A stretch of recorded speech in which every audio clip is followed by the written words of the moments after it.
J'applique la classe inversée grâce à une version audiovisuelle du cours que je mets donc sur l'université virtuelle. Je donne une information très complémentaire à celle qu'il y a dans le cours à proprement parler. J'en profite en fait pour affiner le contrat pédagogique. Voilà, faire les commentaires sur les difficultés qu'ils rencontrent à l'examen, par exemple, sur les pièges qui sont éventuellement présents dans ces matières de physique qui ne sont pas toujours intuitives, qui sont même parfois carrément contre-intuitives.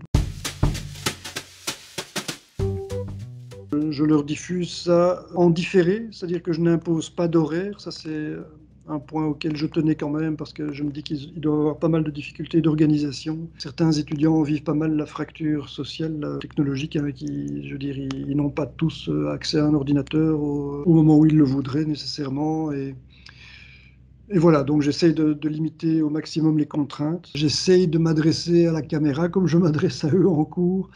Il y a l'interactivité en moins, ça c'est certain, parce que quand je résous des problèmes avec eux en cours, ben, je leur demande des éléments de réponse. Même si c'est en grand auditoire, c'est quelque chose qui fonctionne pas si mal.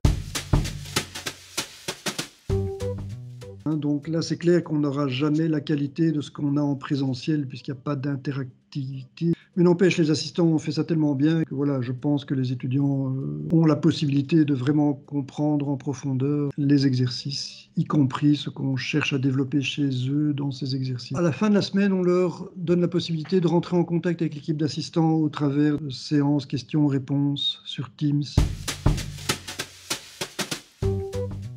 Le numérique permet vraiment le développement d'une didactique très pointue, très affinée, parce qu'on peut avoir recours à des schémas qui se construisent progressivement. On peut faire des développements mathématiques extrêmement propres, détaillés, avec toutes les étapes de simplification.